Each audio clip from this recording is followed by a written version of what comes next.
welcome back to Lunch of the Market. Today we are not seeing a ton of trading opportunities, but that's really because we're so close to options expiration, which happens tomorrow. And because options expiration happens tomorrow, we really don't want to throw a bunch of new trades on there when we're about to clean up our book. What happens when we come in the Monday after OpEx, we've got plenty of cash, our positions have been called away from us, or they expired completely worthless, and it's nice to just kind of start with the mind fresh. Italian budget talks have gone much better than the US did. They acted quickly and swiftly, and they've actually had two debt auctions since the whole Moody's downgrade has happened.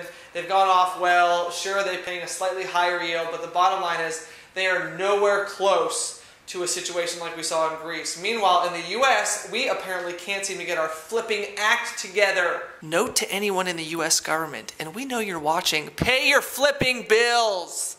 Speaking of paying your bills, Zions Bancorp, ticker symbol ZION, has been doing just that. We're going to follow up on yesterday's very quick mention of Zions Bancorp as one of the few banks that we would actually invest money in. That's right, Zions Bancorp, you can go and actually buy the stock. We did some work on it, and if you look at a 5-year chart, this stock has been basing, meaning trading in a really tight, narrow range, for about a year now. And the 5-year chart shows a pretty good uptrend. Started, of course, on the lows of March of 2009, and the stock broke out one time, traded into the 30s, and then came back down and in that range that it's been consolidating at. We like the stock here. You can actually go out and buy the stock here, or you can go out and buy the January 2013 15 strike call. What do you get for doing the call versus the stock? Well, for one, 100 shares of stock is going to cost you $2,300 versus one call is going to cost you $910. So you're talking about paying about 40% of what you would pay to get 100 shares of the outright stock. And because the stock doesn't have a dividend, you're really not missing out on much. You have better leverage through the deep in the money January 2013 15 strike call for $9.10. The stock is down over 3% today. That's what puts it on our radar to look at adding. We really don't like buying up. If you do, then you feel dirty and nasty and horrible and bad when the stock goes down. Look, we got a message on Twitter today. Thank you very much for the concern, but you're never going to find the absolute bottom in the stock. And so if you buy one call today, it's going to still be in the money. Remember, it's going to decline from $20-some a share, $23 a share, all the way down to $15 before this thing's out of the money. And remember, it's January 2013, so there's plenty of time for this story to play out. Of course, a sell-off isn't a sell-off without Netflix getting whacked by $10 a share, because that's what Netflix does, people. So Netflix is down about $10 a share, and we went after the August 250, 255 mirror spread. It's been a couple days since we've done a mirror. Just to recap real quickly, it's a long in the money call spread, followed by a shorting and out of the money put spread, bing, at the same strike price. So buy the 250 call and put and sell the 255 call and put. This trade is going to get you in the money by about $45 a share. You have a huge, massive cushion. The stock is going to have to decline by about 15% from its high around $300 to get you in trouble.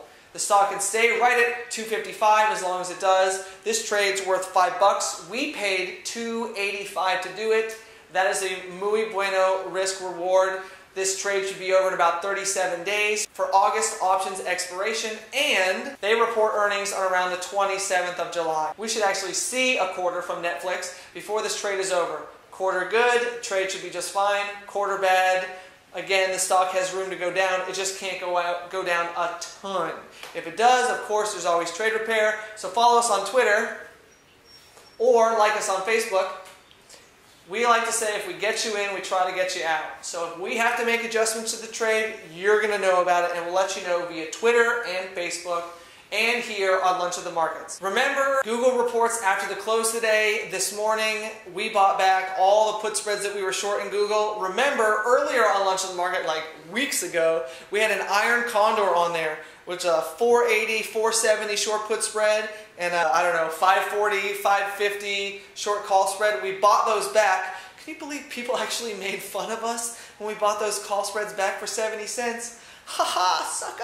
Worked out wonderful. Now, like we said, if we get you in, we get you out. The other side of that trade is to take off the short put spreads. The last thing you want to do is see Google move $40 one way or the other today after the close on earnings. So remember, we've got out of the money upside call spreads out in December in case Google turns in a great quarter. If they don't worry, folks. We still got the October quarter, and we're just going to keep these call spreads. In fact, if the stock goes down today, not only will we take a second shot at selling put spreads, but we'll probably add to our out of the money call spreads, because the reality is Google knows what the heck they're doing, and they spend a lot of money hiring the best people, the most innovation, smartest nerds they can find anywhere, who just throw spaghetti at a wall with any kind of idea they can possibly think of, and lo and behold, they find ways to make gobs and gobs of money. Hence why the shares are like 550 bucks a piece.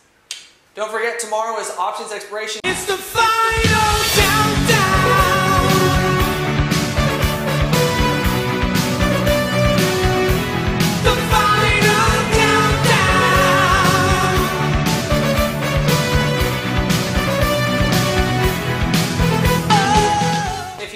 Cheap options that you're short and you don't need to press those bets, please don't. Take them off the table today, because the last thing you want to find out is something horrible happened in the world overnight and the market's open down 20 points in the S&P.